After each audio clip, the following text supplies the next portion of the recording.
دوستو ذرا تصور کرو، زمین سے ہزاروں میل دور ایک ایسا مقام جہاں نہ ہوا ہے، نہ پانی، نہ مٹی، نہ موسم، صرف خاموشی، تاریکی اور چاند کی مردہ سطح۔ لیکن پھر بھی انسان نے وہاں زندگی پیدا کر دی۔ جی ہاں، یہ ہے چین کا وہ تجربہ جس نے پوری دنیا کو ہلا کر رکھ دیا۔ چاند پر پہلی بار پودے اگانے کا کارنامہ۔ جب چین کا چینج-4 مشن چاند کے پچھلے حصے پر اترا تو سائنسدانوں نے وہاں ایک چھوٹا سا بایو سافر رکھا، ایک شیشے جیسا کنٹینر جس کے اندر تھی چند بیج، تھوڑی سی نمی، مصنوعی روشنی اور امید کی کرن۔ پتہ ہے کیا ہوا؟ چند ہی دنوں میں چاند کی مردہ سرزمین پر پہلا سبز پتا اگا۔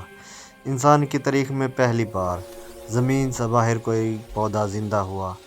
یہ صرف ایک تجربہ نہیں تھا، یہ ایک اعلان تھا، ایک نیا باب، ایک نئی دنیا کی شروعات، جہاں مستقبل میں انسان چاند پر فارم بنا سکے گا، اپنا کھانا خود اگا سکے گا اور دھرتی سے دور ایک نئی زندگی شروع کر سکے گا۔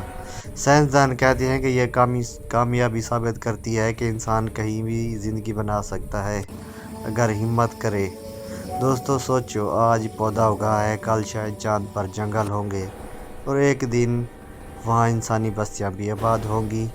یہ ہے چین کا وہ تجربہ جس نے اس بات کو ممکن بنا دیا کہ زندگی کی سب سے پہلی سانس زمین